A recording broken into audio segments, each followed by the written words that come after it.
આદમી પાર્ટીના નેતા બ્રિજરાજ સોલંકીએ જસદણની સભામાં રાજ્ય સરકારના મંત્રી કુંવરજીભાઈ બાવળિયા પર તીખા પ્રહારો કર્યા. તેમણે વિછિયામાં ઘનશ્યામભાઈ રાજપરાની હત્યા મુદ્દે સવાલ ઉઠાવ્યા અને કુંવરજીભાઈ પર કોળી સમાજ માટે પૂરતું કામ ન કરવાનો આરોપ લગાવ્યો.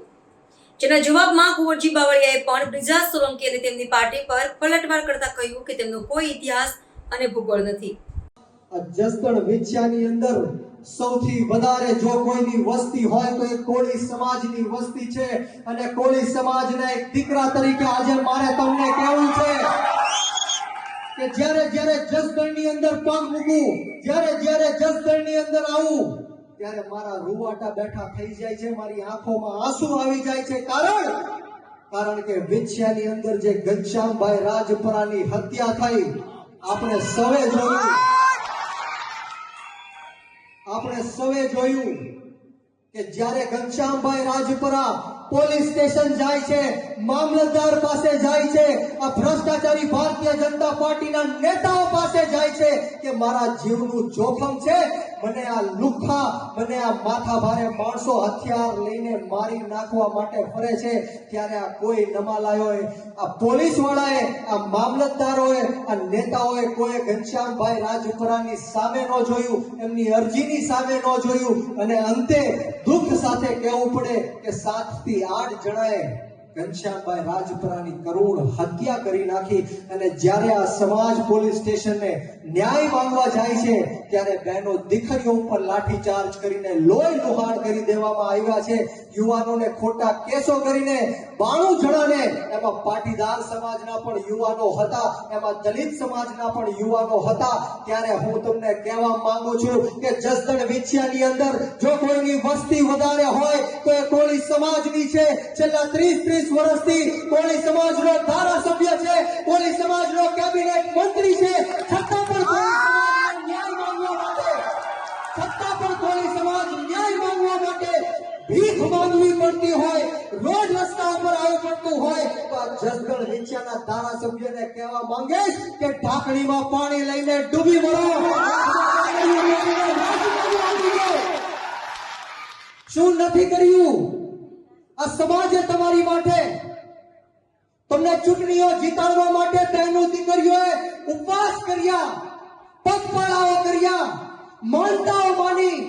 આ વડીલોએ તમારી માટે રાત દિવસ એક કરીને તમને ચૂંટણીઓ જીતાડી, છતાં પણ તમે આ સમાજ સાથે વિશ્વાસઘાત કર્યો, આ સમાજ સાથે તમે ગદ્દારી કરી. ત્યારે હું બ્રિજરાજ સોલંકી આ શિવરાજપુરની ધરતીથી કુંવરજી બાવળિયાને કહેવા માંગીશ કે જો તમારી સરકાર તમારું ન ગાંઠતી હોય, તમારી સરકાર તમારું ન સાંભળતી હોય તો તમારી પાર્ટીનો કેસ ઘરે મૂકીને આંદોલન કરવા માટે આવી જાઓ. હું પાર્ટીનો કેસ ઘરે મૂકીને તમારી સાથે આંદોલન કરવા માટે તૈયાર છું. આ 92 જણા ઉપર જે ખોટા કેસો થયા છે, આ ઘનશ્યામભાઈ રાજપરાના જે હત્યારાઓ છે એ ખુલ્લેઆમ ફરે છે. હું તમને વિશ્વાસ આપું છું કે જેટલા દિવસ કુંવરજી બાવળિયા આંદોલન કરશે એટલા દિવસ બ્રિજરાજ સોલંકી અન્નનો ત્યાગ કરશે. મિત્રો, છે તમારી તૈયારી?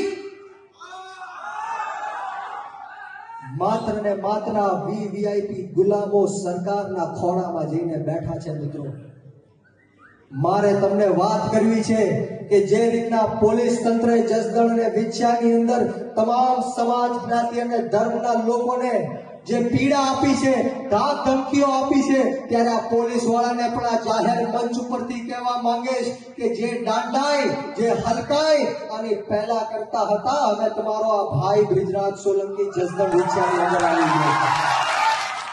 મિત્રો, જસદણ વિછિયાની અંદર સમાજે આજકાલનો નહીં પરંતુ જ્યારથી હું જાહેર જીવનમાં આવ્યો ત્યારથી જે પ્રેમ, આશીર્વાદ અને સાથ સહકાર આપ્યા છે એમનું ઋણ હું ક્યારેય ભૂલી નહીં શકું.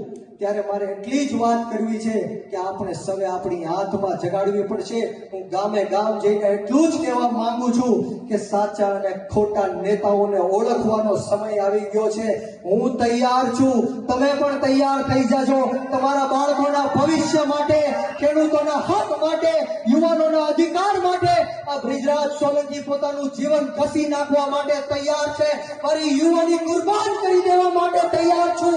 તમે તૈયાર થઈ જાજો. છો જ્યારે પણ આ બ્રિજરાજ સોલંકી રણભૂમિના યુદ્ધના મેદાનમાં કૂદી પડે ને ત્યારે એકલો નોય પડવા દેતા મારું બાવડું જાગી રાખજો એ જવાબ બીજાની તેવડ નથી. વાતો કરવા વાળાની ભાવનગરમાંથી આવીને શિવરાજપુરમાં મૂસું ચડાવીને કહે ને એનું તેવડ નથી. એમનો ઇતિહાસ ને ભૂતકાળ જોઈજો ને ભાવનગરમાં એનો ઇતિહાસ ને ભૂતકાળ શું છે. એ અહીંયા છોકરાઓને ઉશ્કેરીને વાતો કરી જાય કે કુંવરજીભાઈ ને આવે મારી સામે તેવડ. એટલે ભલામણ હવે કઈ કૂતરું મારું મોઢું ચાટી જાય, હું કૂતરાનું મોઢું થોડું ચાટવા જાઉં? એવો હું થોડો છું હે? હું થોડો કૂતરાનું મોઢું ચાટું, ભૂલથી ક્યાંક મારું ચાટી ગયા હું એનું મોઢું થોડો ચાટવા જાઉં? ક્યાંક નાના મોટા મિત્રો ક્યાંક ગામડામાં આવીને રખડી આવું સમાજને ગેરમાર્ગે દોરતા હોય તો તમે ક્યાંક આગેવાનો અને વડીલો બધા ભેગા થઈને ઊભા થઈને કહી દીજો કે ભાઈ તું જે તારા ભાણાની ઉડાડ બીજાની ઉડાડવાની લેવા દો. જે કુંવરજી બાવળિયા કરી શકે ને એ તમારી પેઢીમાં એની તેવડ નથી. અને એનો ઇતિહાસ સમાજ માટેનું ક્યાં યોગદાન છે પૂછી તો લેજો કે તમે તમારા બાપે સમાજ માટે કયું યોગદાન આપ્યું.